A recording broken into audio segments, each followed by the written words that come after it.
Assalamualaikum warahmatullahi wabarakatuh. Hai teman-teman, berjumpa lagi dengan saya Badrus Soleh. Pada video kali ini saya akan membahas tentang teorema Pythagoras. Oke, langsung saja kita mulai ke pembahasannya. Apakah teorema Pythagoras? Pertama, mari kita perhatikan benda-benda berikut. Mungkin kalian pernah melihat benda seperti pemandangan perbukitan, tangga di rumah, piramida di Mesir, layar pada perahu, maupun atap rumah. Kalau kita perhatikan lebih teliti lagi, semua benda tersebut menunjukkan suatu bidang geometri yang cukup familiar. Apakah itu? Dan jawabannya adalah segitiga siku-siku. Oke, lanjut ke pembahasan selanjutnya. Ketika kita berbicara tentang segitiga siku-siku, ada suatu rumusan yang khusus untuk benda yang berbentuk segitiga siku-siku. Namanya adalah teorema Pythagoras. Lalu, apakah teorema Pythagoras itu? Teorema Pythagoras adalah suatu aturan matematika yang digunakan untuk menentukan panjang salah satu sisi pada segitiga siku-siku. Selanjutnya, saya akan mengilustrasikan langsung pada gambar segitiga siku-sikunya.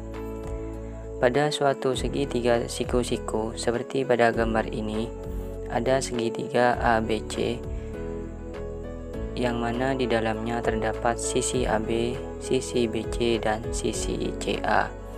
Maka berlaku rumus BC kuadrat sama dengan AB kuadrat plus AC kuadrat. Nah, rumus inilah yang namanya teorema Pythagoras. Pada keterangannya, sisi BC merupakan sisi yang berseberangan dengan sudut siku-siku dan merupakan sisi terpanjang dari dua sisi lainnya, atau lebih tepatnya disebut hipotenusa. Sedangkan sisi AB dan sisi AC merupakan dua sisi yang mengapit sudut siku-sikunya. Artinya, dapat disimpulkan bahwa kita dapat menentukan panjang salah satu sisi pada segitiga siku-siku dengan syarat panjang dua sisi lainnya sudah diketahui. Nah, sebelum dilanjutkan, perlu diingat bahwa kalian tidak harus menghafalkan huruf-huruf ini.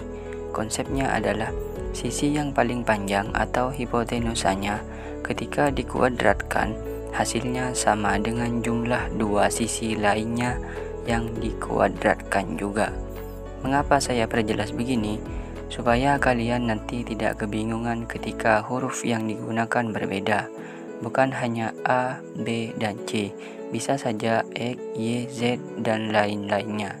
Jadi, pahami konsepnya, jangan hanya pahami huruf-hurufnya.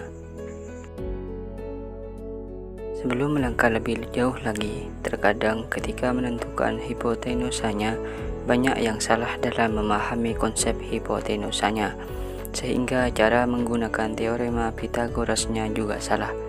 Maka dari itu, di sini saya punya dua buah segitiga siku-siku.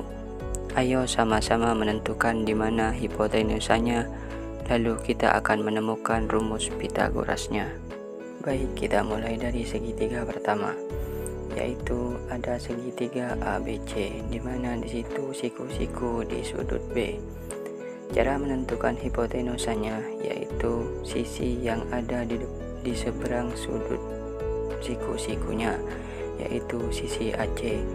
Sehingga rumus yang dihasilkan yaitu AC kuadrat sama dengan AB kuadrat ditambah BC kuadrat. Selanjutnya, pada segitiga siku-siku yang kedua, yaitu ada segitiga BCD, di mana di situ siku-siku di sudut D, sehingga hipotenusanya yaitu sisi BC karena terletak di seberang sudut siku-sikunya. Sehingga rumus yang dihasilkan BC kuadrat sama dengan BD kuadrat ditambah DC kuadrat. Selanjutnya saya akan membahas jenis-jenis segitiga. Kita dapat mengelompokkan segitiga menjadi tiga jenis, yaitu segitiga siku-siku, segitiga lancip, dan segitiga tumpul. Bagaimana perbedaannya? Perhatikan tiga segitiga berikut. Misal ada tiga segitiga di mana sisi BC merupakan sisi terpanjang dari setiap segitiga tersebut. Jika BC kuadrat sama dengan AB kuadrat ditambah AC kuadrat, maka adalah segitiga siku-siku. Jika BC kuadrat kurang dari AB kuadrat ditambah AC kuadrat, maka itu adalah segitiga lancip. Dan jika BC kuadrat lebih besar dari AB kuadrat ditambah AC kuadrat, maka terbentuk segitiga tumpul. Selanjutnya kita beralih ke pembahasan triple Pythagoras. Triple Pythagoras adalah 3 bilangan yang dapat membentuk suatu segitiga siku-siku. Seperti pada pembahasan sebelumnya, akan membentuk segitiga siku-siku jika BC kuadrat sama dengan AB kuadrat plus AC kuadrat, di mana BC adalah sisi terpanjangnya.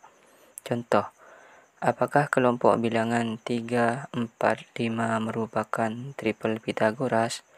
Oke, kita buktikan. Karena terpanjang 5, maka BC sama dengan 5, AB sama dengan 3, dan AC sama dengan 4. BC kuadrat sama dengan 5 kuadrat sama dengan 25. Sedangkan AB kuadrat plus AC kuadrat sama dengan 3 kuadrat plus 4 kuadrat sama dengan 9 ditambah 16 sama dengan 25. Nah, karena BC kuadrat sama dengan 25 dan AB kuadrat plus AC kuadrat juga 25, jadi BC kuadrat sama dengan AB kuadrat plus AC kuadrat terbukti, sehingga membentuk segitiga siku-siku. Akhirnya dapat disimpulkan bahwa kelompok bilangan 3, 4, dan 5 adalah triple Pythagoras karena berbentuk segitiga siku-siku. Hanya ini yang dapat saya sampaikan, kurang lebihnya mohon maaf. Wassalamualaikum warahmatullahi wabarakatuh.